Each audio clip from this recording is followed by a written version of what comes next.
नमस्कार दोस्तों, मैं अनुराग पाठक डायलॉग मंच माई पॉसिबल 10 एमसीक्यू की सीरीज में स्वागत करता हूं।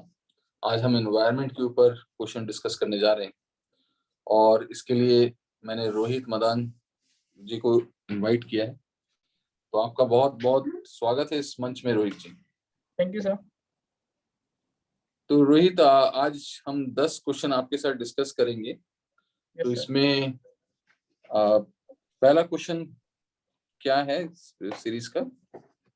सर इसमें basically we are going to start the basic question that everybody should देखेगा कि मतलब इसमें क्या होगा कि इकोसिस्टम से हम इसमें स्टार्ट करेंगे कि व्हाट इज बेसिकली इकोसिस्टम्स।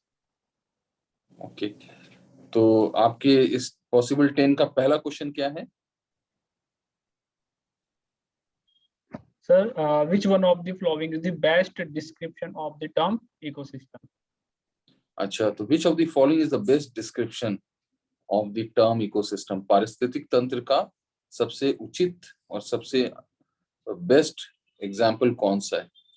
तो इसके बारे में थोड़ा सा डिस्क्रिप्शन दीजिए। तो सर इसमें बेसिकली ऑप्शन पे आने से पहले हमें पता होना चाहिए कि मतलब बेसिकली इकोसिस्टम्स होता क्या है। तो बेसिकली जो इकोसिस्टम्स है इट इज एन बेसिक एक geographical area where plants animals and other organism जिनको हम बायोटिक भी कहते हैं एंड एबायोटिक वेदर्स हो गया लैंडस्केप्स हो गया या फिर सनलाइट्स हो गई work together to form a bubble of life. तो बेसिकली इकोसिस्टम्स क्या है कि एक बबल ऑफ लाइफ होता है जहाँ पे बायोटिक जो कंपोनेंट होते हैं वो एबायोटिक कंपोनेंट के साथ इंटरेक्ट करते हैं। अच्छा अच्छा, जैविक और अजैविक आपस में तालमेल बना करके श्रृंखला को, मतलब एक जीवन की श्रृंखला को आगे बढ़ाते हैं किसी क्षेत्र विशेष में। ओके ओके, तो इसमें क्या आंसर भी पॉसिबल आंसर हो सकता है? सर इसमें अगर हम ऑप्शंस पहला देखें कि ए community of organism interacting with one another, तो ये तो नहीं होगा सर क्योंकि ये तो आपस में ही कर रहे हैं बायोटिक कंपोनेंट्स है सब। That part very of good. Earth which is inhabited by living organism, hmm, तो ये भी नहीं होगा sir. A community of organism together with the environment in which they live. तो सर इसमें जो चार ऑप्शन में से जो थर्ड ऑप्शन है जो सी ऑप्शन है it is the best descriptions of the term ecosystem. अच्छा अच्छा, तो ए community of organism together with environment in which they live, क्योंकि यहाँ पे physical living and non living का इंटरेक्शन दिखा रहा है, इसलिए ये उचित आंसर होगा। And the flora and fauna of the geographical area भी नहीं होगा क्योंकि ये केवल जैविक तंत्रों का के बारे में बोल रहे हैं, जबकि पारिस्थितिक तंत्र ये होता है, इकोसिस्टम ये होता है जहाँ पे जैविक अजैविक आपस में एक अपना अंतर संबंध रखते हैं। गुड। तो इस क्वेश्चन से ऐसा लग रहा है कि एनवायरनमेंट में टर्मिनोलॉजी की मीनिंग को समझना पड़ेगा। आपका क्या राय है? यस सर, बिल्कुल सर। अभी हम आगे भी क्वेश्चंस देखेंगे लाइक इकोटोन्स के ऊपर या इकोलॉजिकल नीड्स के ऊपर।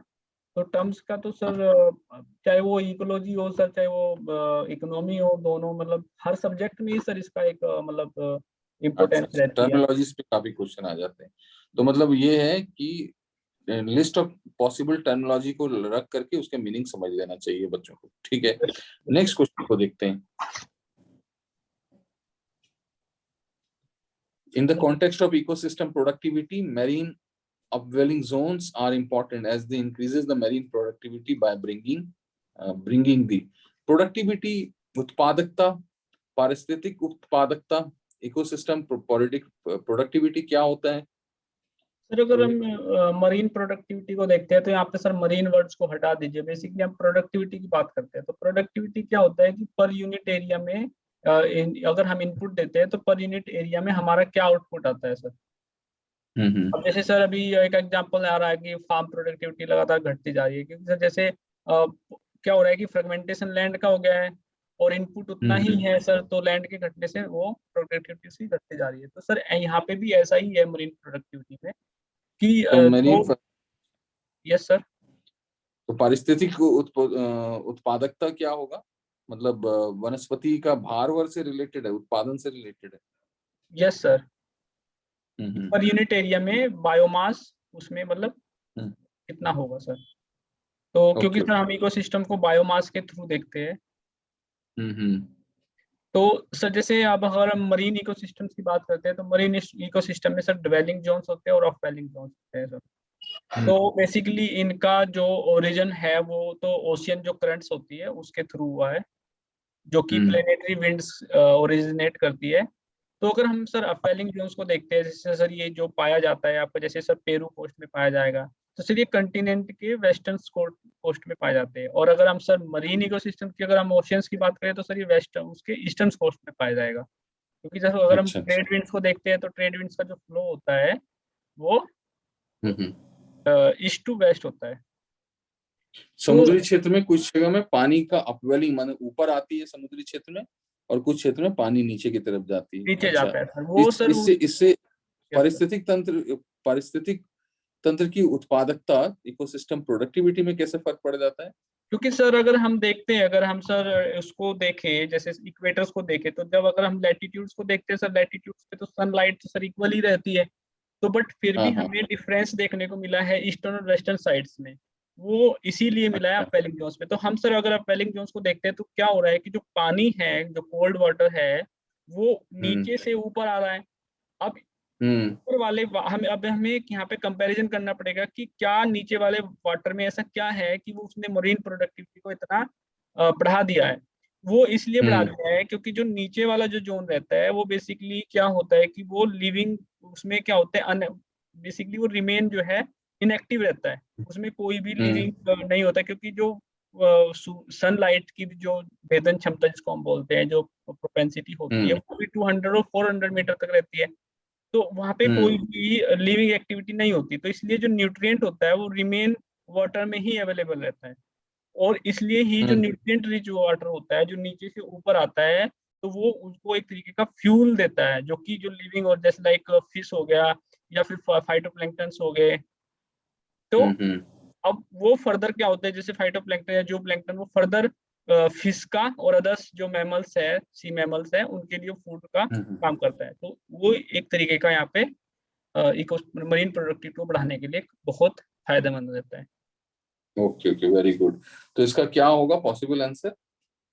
सर इसमें जो अगर हम इसका पॉसिबल आंसर देखते हैं, तो न्यूट्रिएंट टू द सरफेस होगा सर। ओके ओके, तो only two is correct. Yes sir. Okay okay, very good. तो यहाँ पर एक ये है कि इसका कॉन्सेप्ट है कि आपको पारिस्थितिक उत्पादकता के बारे में भी ज्ञान रखना है, कि किस वनस्पति में, किस बायोम में, कहाँ पर ये सबसे ज्यादा होगा, कहाँ पे कम होगा। तो इसके बारे में अलग से जानकारी रखनी है। तो नेक्स्ट क्वेश्चन देखते हैं आपका, तीसरे okay sir. Question. With reference to the food chain, खाद्य श्रृंखला, with reference to the food chain in ecosystem, which of the following kinds of organisms is or are known as decomposers of organisms or organisms, or organism or organisms? तो इसमें खाद्य श्रृंखला के बारे में पूछा गया है यहाँ पर। तो खाद्य श्रृंखला में के बारे में कुछ थोड़ा सा हम लोगों को बताइए कि क्या होता है खाद्य श्रृंखला, क्या उपयोगिता है इसकी? तो जो खाद्य श्रृंखला होती है, जैसे सर इसको जो हम फूड चेन बोलते हैं सर, फूड चेन में क्या होता है कि जो स्पीसीज है, जो पॉपुलेशंस है, वो आपस में किस तरीके का उनका इंटरेक्शन है, किस तरीके से वो जुड़ी है, इस ट्रॉपिक लेवल्स कैसे डिफाइन है सर। लाइक सर हर्बीवोरस हो गया सर, कार्निवोरस हो गया, जिनको हम प्राइमरी, सेकेंडरी और टर्सरी ऑर्गेनिज्म बोल रहे हैं, कौन टॉप पे रहेगा और कौन बॉटम पे रहेगा। और ये बेसिकली क्या होता है, जो फूड चेन होता है, ये उस स्पीसीज की, उसकी इकोलॉजिकल नीड्स भी, मतलब उसकी जो फंक्शनल एक्टिविटी है इकोसिस्टम में, वो भी डिफाइन कर रहा है। तो बेसिकली जो अगर हम फूड चेन को देखें, तो फूड चेन क्या हो रहा है कि एक तरीके से ऑर्गेनिज्म आपस में कैसे जुड़े हैं और वो कैसे इंटरेक्ट कर रहे हैं, ये एक डिफाइन कर रहा है। और बेसिकली कैसे एनर्जी फ्लो कैसे जा रहा है, कहाँ से, हर्बीवोरस से, जो कि फोटोसिंथेसिस हो रहा है, आफ्टर फोटोसिंथेसिस कैसे एनर्जी फ्लो जा रहा है एवरी ट्रॉपिक लेवल्स पे सर। अच्छा, तो इसमें डिकम्पोजर्स क्या होते हैं, क्या काम करते हैं डिकम्पोजर्स? सो बेसिकली डिकम्पोजर का जो काम होता है, जो कि डिकीज मटेरियल्स होता है, जिसमें कॉम्प्लेक्स कंपाउंड होता है, उस कॉम्प्लेक्स कंपाउंड को सिंपल कंपाउंड, सिंपल एलिमेंट्स में बेसिकली कन्वर्ट करना होता है। लाइक जो कि कॉम्प्लेक्स कंपाउंड हो गए जिसमें न्यूट्रिएंट रहते हैं, उन न्यूट्रिएंट्स को क्या कर रहा है, वो सिंपल फॉर्म में अवेलेबल करा रहा है, ताकि जो भी अदर एक्टिविटीज होगी सोइल से, वो उसको फ्रीली यूटिलाइज कर पाएंगे। क्योंकि अगर सर वो कंपाउंड फॉर्म में रहेगी, तो सर उसको यूटिलाइज नहीं कर पाएंगे, तो अच्छा अच्छा, न्यूट्रिएंट साइकिल कंप्लीट नहीं होती। तो बेसिकली जो डिकम्पोजर का जो काम होता है, जो न्यूट्रिएंट साइकिल होते हैं, उसमें फिनिशर्स का काम करता है। Very good, okay. उसको फिनिश करता मतलब एक तरह से देखिए तो न्यूट्रिएंट साइकिल या फूड चेन एंड हो रहा होता है डिकम्पोजर्स के पास। Yes sir. अच्छा, इसमें वायरस, फंगी और बैक्टीरिया हैं, तो इसमें कौन से हैं डिकम्पोजर्स माने जाते हैं? सर अगर हम इसमें तीन ऑप्शन, अगर मान लिया अगर हम कंफ्यूज भी है कि क्या ऑप्शन हो सकता है, तो सर हम इसमें एलिमिनेट भी कर सकते हैं कि अगर हम वायरस को देखते हैं तो वायरस को जिसको हम बोलते हैं कि प्रोस्पेरस होने के लिए उसको होस्ट सेल की जरूरत पड़ती है, और होस्ट सेल जो होगी सर वो लिविंग होस्ट सेल की जरूरत पड़ती है जिसके थ्रू वो आगे फैलता है। तो सर अगर हम बात करते हैं यहाँ पे डिकम्पोजर, डिकम्पोजर का काम ही बेसिकली सर डिक्रीज मटेरियल्स को तोड़ना होता है सर, जिसको हम बोलते हैं कि ब्रेक डाउन करना होता है। तो सर ये वायरस तो सर डिक्रीज मटेरियल में वैसे ही नहीं रह पाएगा, तो वायरस तो ऑप्शन नहीं होगा सर। तो यहाँ पे क्या होता है, बैक्टीरिया और जो फंगी होते हैं वो बायोडिकम्पोजर्स का सर काम करते हैं।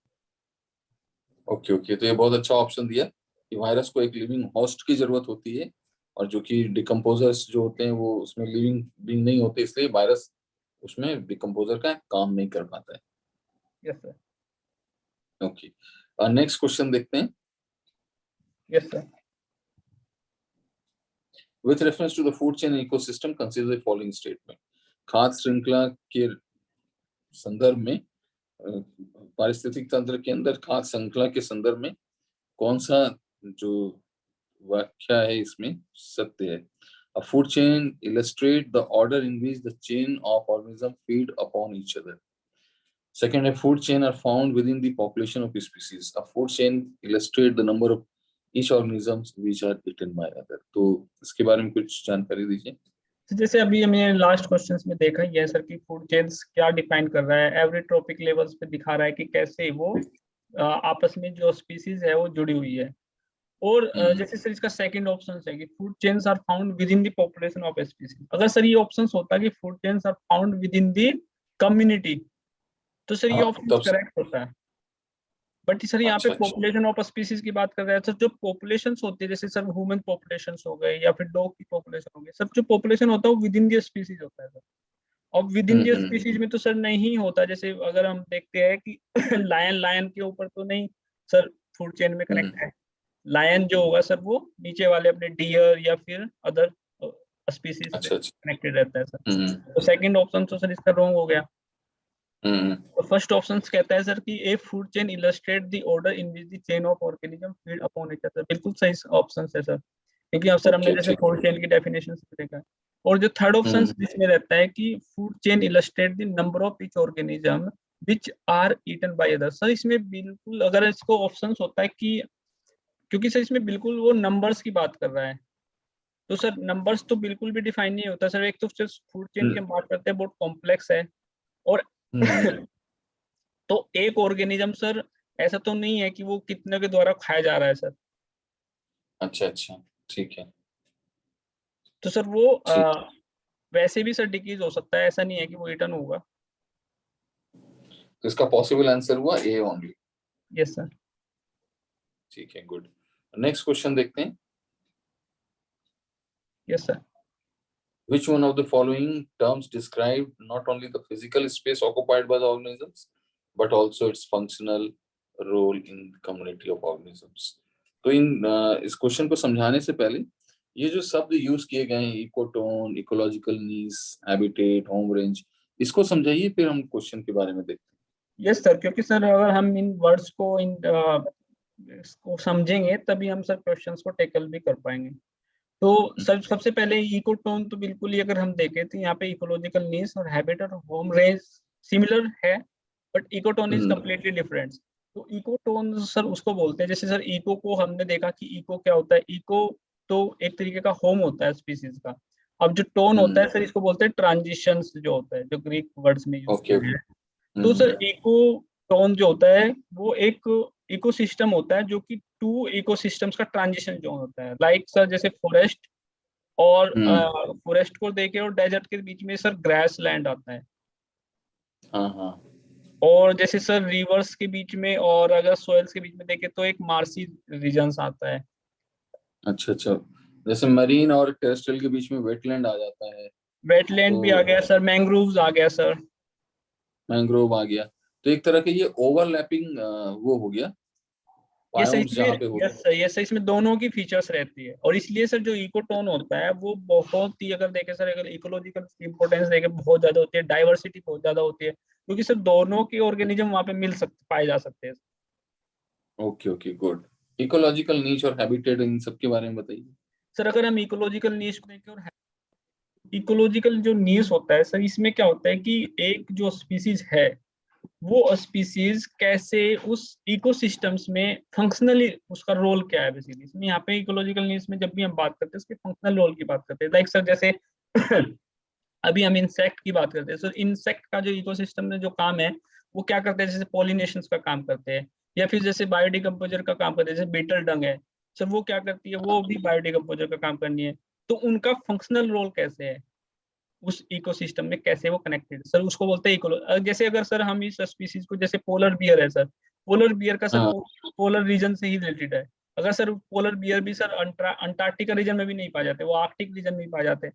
तो अगर सर उनको हम वहां से हटा करके उनका, अगर हम उनका चेंज करते हैं सर हैबिटेट एक तरीके से, हम्म, तो वो उनकी हम्म, फंक्शनल एक्टिविटी कंप्लीटली चेंज हो जाए, और जो कि क्लाइमेट चेंज अब कर रहा है, हम्म, तो कैसे वो उसमें। और हैबिटेट क्या होता है कि वो उस रिसोर्सेज का, हैबिटेट क्या होता है कि जिस एरिया में, जिस जियोग्राफिकल रीजन्स में कोई स्पीसीज रहती है, उस स्पीसीज में वो उस रिसोर्सेज का वो कैसे यूटिलाइजेशन कर रही है। और हैबिटेट क्या अच्छा। होता है सर, चेंज हो जाता है। अब इकोलॉजिकल जो नीड्स है, जैसे सर फंक्शनल एक्टिविटी तो स्पीसीज की चेंज नहीं होगी सर, वो लिमिटेड रहते हैं, हम्म, जैसे सर हैबिटेट अब चेंज हो रहा है सर, देखिए डिफोरेस्टेशन हो गया, या फिर एग्रीकल्चर हम्म, एक्टिविटीज आ गई, तो वो सर चेंज हो सकता है। तो सर ये इकोलॉजिकल नीड्स और हैबिटेट काफी सिमिलर वर्ड है, बट इकोलॉजिकल नीड्स हम्म। पर हम फंक्शनल एक्टिविटी को देखते हैं। तो इसको इजी टर्म्स में ऐसे कह सकते हैं क्या कि इकोलॉजिकल नीड्स किसी भी जो ऑर्गेनिज्म है, जो जैविक तत्व है उसके जो मतलब प्लांट्स और एनिमल, उसके प्रोफेशन हुआ, प्रोफेशन कि यस सर। वो एक पारिस्थितिक तंत्र में अपना क्या रोल अदा कर रहा है। और हैबिटेट उसका एड्रेस हो गया कि यस सर। कहाँ रहता है वो। Yes sir. ठीक है। होम रेंज क्या होता है? सर जैसा मैंने पढ़ा है कि होम रेंज होता है कि जैसे सर एक हैबिटेट के विद इन दी हैबिटेट होता है सर, ये कि हम्म। वो फूड कलेक्ट करने के लिए अपने, मतलब कहाँ तक उसका एक रेंज रहती है सर। ओके ओके, कौन कितने दूर तक, जैसे बर्ड्स इतने दूर तक ट्रेवल कर सकती है, यस। यस एक सर। लायन कितने दूर तक, तो होम रेंज हो गया। Okay yes sir. गुड। तो which one of the following term describe as the physical space occupied by the organisms but also the functional role in the community and organisms? तो इसका मतलब ecological नीश हुआ इसका answer का। Yes sir, बिल्कुल sir. Okay okay, तो next question देखते हैं। तो यहाँ से ये भी समझ में आ रहा है कि टर्मिनोलॉजी और एनवायरनमेंट में terminology is important. Yes sir, terminology बहुत इंपॉर्टेंट है सर। ठीक है। नेक्स्ट नेक्स्ट देखिए, स्लाइड को देखते हैं। Yes sir. In grassland, trees do not replace the grasses as a part of an ecological succession because, अच्छा, कि grassland में tree do not replace the grasses as a part of ecological succession. तो ऐसा क्या कारण है कि जो है ट्री को रिप्लेस नहीं कर पाते हैं वहाँ पे? फिर इससे पहले कि मतलब इसमें हम ऑप्शंस को देखें, तो थोड़ा सा इकोलॉजिकल सक्सेशन को भी देख लेते हैं हाँ। कि व्हाट इज इकोलॉजिकल सक्सेशन और why it is important sir. तो हम्म, सर इकोलॉजिकल सक्सेशन क्या होता है कि कैसे जो कम्युनिटी होती है और कैसे स्पीसीज का जो इवोल्यूशन होता है सर। जैसे अगर हम देखते हैं कि जो हमारा जो वर्ल्ड है, our world is constantly changing, hmm, like new island is creating, forest are मतलब चेंजिंग, जैसे डिफोरेस्टेशन हो रहा है, या फिर exodus of the hmm, volcanoes का एक्सोडस हो रहा है। तो हम्म, वो कम्युनिटी क्या, इसमें क्या होता है कि फिर हम इकोलॉजिकल सक्सेशन को प्राइमरी और सेकेंडरी में कर सकते हैं। जैसे प्राइमरी में क्या होता है कि जो बैरन लैंड पड़ी है उसमें से कैसे ग्रासेज उगेंगे, फिर ग्रासेज के बाद वो ट्रीज आएंगे, ट्रीज के बाद वो हम्म, कम्प्लीटली फॉरेस्ट में जाएगा, और जिसको हम वेजिटेटिव क्लाइमेक्स भी कहते हैं। और हम्म, सेकेंडरी में क्या होता है कि जैसे सर फॉरेस्ट में है और फॉरेस्ट में फायर लगी, और फायर लगने के बाद वो कैसे फिर दोबारा से ग्रो करता है। तो हम्म। यहाँ पे सर हम बात कर रहे हैं ग्रासलैंड्स की। तो अब अच्छा। ग्रासलैंड में क्या होता है कि tree do not replace the grasses, तो यहीं पे यही हम्म, सेकेंडरी, ये सेकेंडरी इकोलॉजिकल सक्सेशन का एग्जांपल है कि क्यों। हम्म, जैसे ग्रासेस क्या होता है कि ग्रासेस में बेसिकली जो ग्रासलैंड है, चाहे वो ट्रॉपिकल है चाहे वो टेम्परेट है, वो रेनी सीजन उसका बहुत ही लिमिटेड रहता है, और जो समर होती है वो बहुत ही लेंदी होती है। हम्म, तो उसके चलते क्या होता है कि यहाँ पे fire is very hmm, recurrent features होता है, और वाटर क्या है, लिमिटेड है। और फोटोसिंथेसिस एक्टिविटीज के लिए सन तो पूरा रहता है यहाँ पे, सन तो अबेंडेंट है, बट वाटर की लिमिटेड होने के चलते, क्योंकि मॉइस्चर कंटेंट हाई होना चाहिए, like in the equator region में हम देखते हैं, जो कि ट्रॉपिकल फॉरेस्ट को देखते हैं, वहां पे सनलाइट और मॉइस्चर दोनों है। और इसलिए हमने देखा था कि जो फोटोसिंथेसिस है उसके वाटर्स और सनलाइट दोनों उसके कंपोनेंट है, अगर एक कंपोनेंट का भी इम्बैलेंस होगा तो बायोमास पे वो उसको नहीं हो पाएगा। तो यहाँ पे वाटर लिमिट और फायर की वजह से ये ग्रासलैंड में ट्री को रिप्लेस नहीं कर पाते। बहुत खूब। तो जो घास का मैदान है उसमें ट्री क्यों नहीं आता, पेड़ क्यों नहीं बनते? तो उसके पीछे रीजन ये है कि घास के मैदान की खासियत ये होती है कि हर साल एक मौसम विशेष में उसमें आग लग जाती है, यस सर। और आग लगने से जो छोटे पौधे हैं वो सारे जल जाते हैं। यस। तो उसमें घास बनते हैं, पनपते हैं और खत्म हो जाते हैं, उससे बड़े हो नहीं सकते उसमें। तो इसलिए एक तो आग लगने के चलते, और ऊपर से चूंकि ये कॉन्टिनेंटल रीजन में रहते हैं तो वाटर की समस्या है, जिसके जो बहुत बड़ा रिक्वायरमेंट है ट्री के लिए। तो इसीलिए वाटर, लिमिटेड वाटर और फायर के चलते जो सी ऑप्शन आपने बताया, वहां पे ट्रीज नहीं डेवलप हो पाते घास के मैदान पे। Yes sir. ठीक है, वेरी गुड। मैंने फायर बहुत बड़ा रीजन इसमें आपने बताया, बहुत ही बढ़िया। नेक्स्ट क्वेश्चन देखते हैं। Which of the following is the correct sequence of ecosystem in order of decreasing productivity? तो अभी हम लोगों ने देखा कि बायोमास जो होता है, जैव जो मास होता है बायोमास, उसके पर यूनिट जो आउटपुट है उसी को प्रोडक्टिविटी कहते हैं। तो कहाँ पे सबसे ज्यादा होगा, मतलब जहाँ पे पेड़ पौधे ज्यादा होंगे वहां पे प्रोडक्टिविटी ज्यादा होना चाहिए, यस इस तरह से तो। सर, इसको ओके, तो हम क्या? देख सकते हैं कि जैसे अबोव सरफेस जो भी होगा वहाँ पे प्रोडक्टिविटी हम्म, ज्यादा होगी।